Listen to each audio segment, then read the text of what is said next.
now the theory which we are going to talk about is the past theory of J.P. Das. Jagannath Prasad and his associates meaning people who are working with him, doing the research, doing the experiment with him, they all opposed the theory which was the G factor theory, okay. According to the experimental studies and research experiences, he presented the view that the formation of the human skull and the processes in it plays an important role for cognitive abilities. He has supported the views of neuropsychologists for intelligence. According to them, the structure of the brain is extraordinary. So what did he do? He did lot of experiments, he did lot of research in the human brain, okay, in the human skull, and he said that we human beings have lot of cognitive abilities. What are cognitive abilities? We have the ability to understand, we have intelligence, thinking, reasoning, logic, all these things our brain has. So all these things are included in our cognitive abilities. So we have lot of cognitive abilities in us, we human beings, which animals don't have. Animals cannot think, animals cannot reason, okay, animals cannot use logic. It's we humans who has logic, okay. He has supported the view of neuropsychologists. Who are neuropsychologists? People who study the nerves which connect the brain, okay, and the nerves which connect the other parts of our body.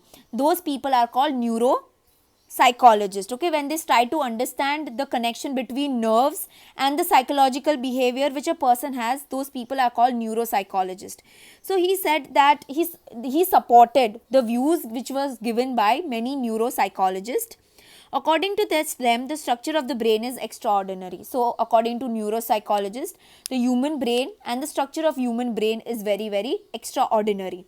The centers of the brain function independently and perform particular mental ability, yet all these centers in the brain are functionally interrelated. So what they said, that our brain has been divided to perform different type of activities. One tells us when we are hungry, one tells us when to sleep, one tells us when we should do what, one tells us that we are eating sweet food, one tells us we are eating a sour food, one tells us that we are eating a bitter food, one tells us what we are seeing, one tells us what we are smelling. So each part of the brain has different functions, right? And they all function independently. They are not dependent on each other, yet they work together as a one team for our brain to function. Students in standard on 11th, we have studied the brain, which is divided into two hemispheres that are called the left hemisphere and the right hemisphere, okay. Our brain has been divided into left hemisphere and right hemisphere.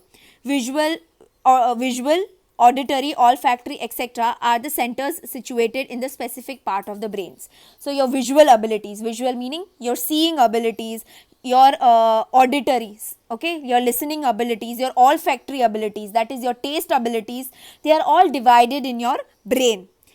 If the specific part of the brain is damaged, then it will be certain that an obstacle in your mental activity. Okay, let's say I have an accident and certain part of my brain gets damaged, then it will be very difficult for me to perform certain activities because my brain has been damaged. For example, suppose a specific part of the center of the left hemisphere of the brain is damaged, then the individual will have the problem with language speaking and writing. So let's say a person has an accident and person's left hemisphere has been damaged, and because of that the person's language ability will have a problem, and the person will have problem in writing. J.P. Das and his associates strongly believed that an extraordinary structure of the brain is closely interrelated with the cognitive abilities of an individual. So what are cognitive abilities? Your thinking power, your logical power, your reasoning power, all these things are included in your cognitive abilities. The theory presented to him was called the past theory. In this theory, four main cognitive abilities are included. First is planning, attention, arousal, simultaneous processing and successive processing. So this is what the full form PASS means, okay. First, planning. With the help of the cognitive ability, we can decide how to solve a problem and then also change our behavior accordingly. It also helps us in setting our goal, evaluating the result, use of responses or feedback, and so on. For this type of cognitive abilities, the frontal lobe of the brain is responsible. So now this is planning, okay. Planning, you all know what planning is, right? So it helps us, this type of cognitive ability helps us to solve problems that are there in the environment, helps us to adjust according to the problems of the environment around us. Again, I'm telling you, environment does not, over here, does not mean forest or nature. Environment means the type of society that we are surrounded with. Okay, and we change our behavior accordingly, right? For example, if you are in a school environment, your behavior is different. When you are in at home, your behavior is different. When you are in your tuition classes, your behavior is different. So your behavior differs from place to place, from this environment that is around you. Let us say a strict teacher is teaching you in class, you will have a different behavior. Let us say a teacher who is teaching you in class is very lenient, is very simple, does not scold you. The behavior of your behavior in her class will be different. Okay, right? So we change our behavior according to the environment that is around us. It helps us in setting our goals, right? Like we when we are planning, right? Like right now you all are in your 12th standard, you all are planning ki I want to get this much marks, I want to get this much percentage, for getting this much marks or this much percentage, I am going to study itna, I'm going to make a timetable. So that is called planning. So you set up your goals, you evaluate your goals, whether your goals are realistic or not. Let's say a student who gets 50%, okay, who's not good in language, is not good in arts, and says I am going to score 96%. It's an unrealistic goal. So without studying, let's say the person says without studying I am going to score 96%. Then it's an unrealistic goal. The goal is not real. Okay, it's very imaginative goal. So your ability to make your goals, to evaluate your goals. Evaluate meaning ki ana positive parts aache, ana negatives aache. When you evaluate your goals, okay, and use a responsible feedback, so on. Okay, whenever you use your goals, whenever somebody gives you suggestions, you use that suggestion and use that suggestions in making your goals, in evaluating your goals, and then all these things are included in your planning abilities. And which part of your brain is associated with it? The frontal lobe of your brain. Next is attention arousal. In this type of cognitive ability, an individual decides on which stimulus from the environment he will pay attention and which stimulus he will ignore. People who suffer from ADD, that is attention deficit disorder, in this type of cognitive ability, attention and excitement are related in the brainstem and the thalamus or in the brain. So attention ability, okay, attention arousal. So what are they telling you over here is that there are so many stimulus that are available to you in your environment that you are there. Let us say you are sitting in a classroom and I am teaching you psychology, and next to our class there is a playground, students are playing over there, they are making noise, you can hear dribbling of the sound, you can hear people laughing, but you will ignore that stimulus and you will pay attention to what I am teaching, right? You will ignore that. So every day in your everyday life you pay attention to those stimulus which you think are necessary, which you think are important, and you ignore the other stimulus, okay, which are around you. So according to your choice, according to your will, you will choose the stimulus you want to pay attention to. Okay, and the students who suffer, or the people who suffer from ADD, attention deficit, okay, they have given you a wrong full form over here. It is supposed to be ADHD, that is attention deficit hyperactivity disorder.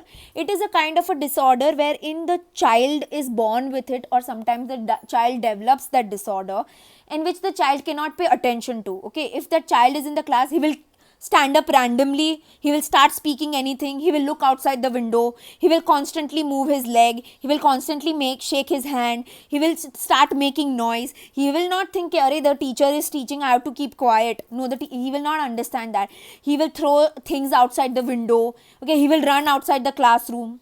So people who suffer that problem, okay, their brain has been not developed in that part.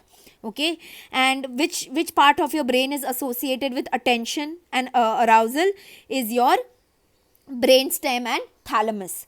The next is simultaneous processing. In this cognitive ability, different stimulus are joined together to form one complete situation. The whole process takes place at the same time. For understanding language, this ability is inevitable. Okay, so what are they saying? When two stimulus are working together, okay, when they work together and it helps you to understand the thing which is going on. For example, when I am teaching you in class, then you are using your two abilities, that is your visual abilities and your auditory abilities. Both these abilities, they work together and you develop an understanding of the concept which I am teaching you in class. Okay, and this type of processing is usually important when you are trying to understand language. For example, what is my mother's father's son called? Answer, maternal uncle. This is a neural activities occur in occupational lobe and parental lobe in the brain. So where where do this activity occur? It occurs in your occupational lobe and the parental lobe of your brain. Okay.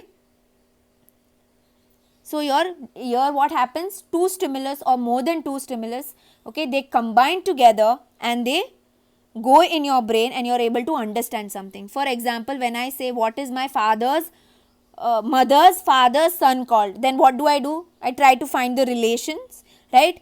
And I try to understand the thing, try to understand the relation, and then my brain comprehends, okay, it means maternal uncle, mama, right? So that is how your brains work. The fourth is the successive processing, the ability to process the stimulus one after the other. The ability is especially seen when reading or printing a sentence. We attend to words in succession. Even while writing a sentence, we write one word after the other.